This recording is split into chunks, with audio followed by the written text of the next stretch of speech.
করব মুগ ডাল, এই জন্য নিয়ে নিয়েছি মুগ ডাল। আর এর মধ্যে নিয়ে নিয়েছি আদা ও লঙ্কার কুচি। আর বসিয়ে দিয়েছি, দিয়ে দেবো ডাল আর দিয়ে দেবো পুঁই শাক, দেবো হলুদ। এবার কুকারের মুখটা আমি লাগিয়ে দেবো। ডালটা আমার খুব ভালো মতন সেদ্ধ হয়ে গেছে।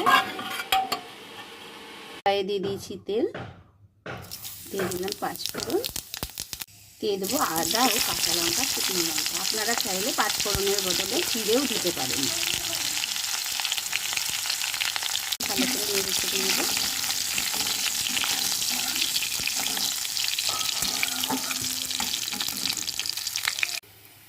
এরপর এর মধ্যে আমি ডালটা দিয়ে দেবো।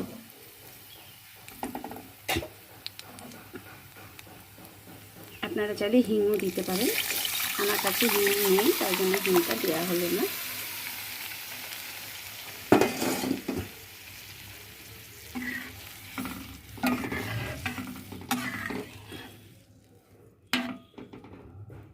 এবার ভালো করে ফুটিয়ে নেব, দিয়ে দেবো লবণ,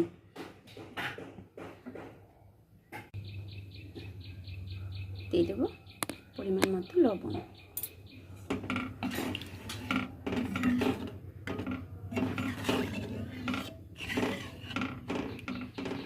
এটা ফুটে উঠলে আমি নামিয়ে নেব। দিয়ে দেবো নারকেল কোড়া,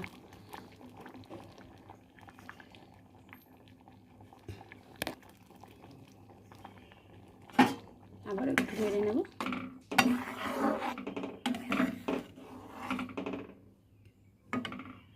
আমার হয়ে গেছে, আমি নামিয়ে নেব।